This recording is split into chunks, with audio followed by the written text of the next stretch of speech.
Alors je crois que la première chose à dire, voilà, c'est qu'il y a beaucoup de compatriotes, de citoyens français qui, pour des raisons biographiques, historiques, sont de culture musulmane. Voilà. Donc la première chose à dire, c'est que personne n'est assigné à résidence cultuelle ou religieuse en fonction de son histoire familiale. Autrement dit, il y a beaucoup de Français d'origine musulmane ou de culture musulmane et qui ne sont pas particulièrement pratiquants, comme on dit, et qui ne ressentent aucune difficulté à vivre dans un pays comme la France. C'est la première vérité qu'il faut être capable de rappeler.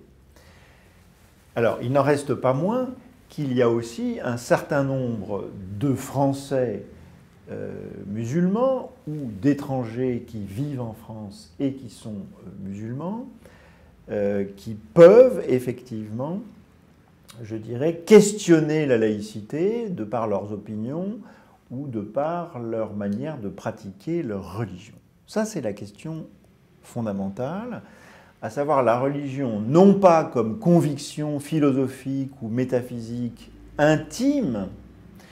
mais la religion comme le fait de se conformer à un certain type ou un certain style de mœurs. Je crois que dans l'Europe occidentale d'une manière générale, et en France en particulier, nous avons une histoire de telle sorte que nous avons fini par oublier ce que c'est qu'une religion traditionnellement. Pour nous, la religion, encore une fois, c'est d'abord une question de conviction intime et c'est fondamentalement une liberté individuelle. Or, si vous connaissez un tout petit peu l'histoire des religions, vous apprenez très exactement l'inverse, à savoir que la religion n'est pas une question de conviction personnelle, mais que la religion est tout simplement un phénomène d'appartenance au groupe, le fait de s'inscrire dans une très longue histoire et de suivre, en quelque sorte, je dirais, à la fois un mode symbolique d'être et une manière de faire. Prenons deux exemples très concrets,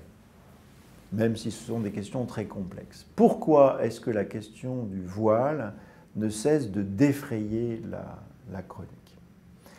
Les raisons pour lesquelles une femme musulmane, par exemple, décide de porter le voile sont très complexes, très variées. Ça peut très bien être une jeune fille dont les parents sont musulmans et ne souhaitent pas qu'elle porte le voile et qui sera une manière pour elle de faire sa crise d'adolescence ou d'affirmer sa différence par rapport à ses parents. Une autre le portera pour des raisons esthétiques, une autre pour des raisons profondément religieuses, que sais-je encore, et au nom de son droit individuel à user de sa liberté individuelle et démocratique. Mais du point de vue de l'islam lui-même, même si certains musulmans croyants et pratiquants ne recommandent pas l'obligation de ce port du voile, d'une manière très majoritaire, ce voile, effectivement, signifie que cette femme donc, appartient à une tradition,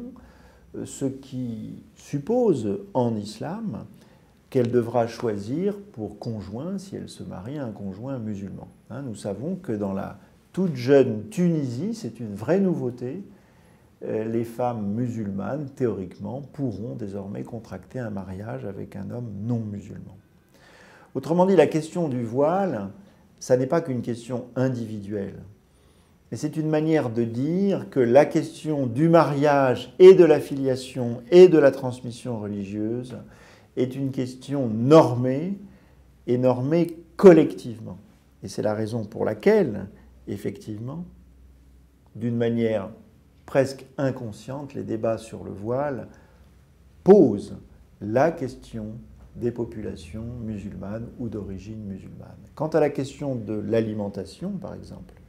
là aussi, ce n'est pas une question proprement métaphysique, c'est une question d'orthopraxie, comme on dit. Mais nous savons bien que halal en arabe, ça veut dire licite ou neutre sur le plan juridique,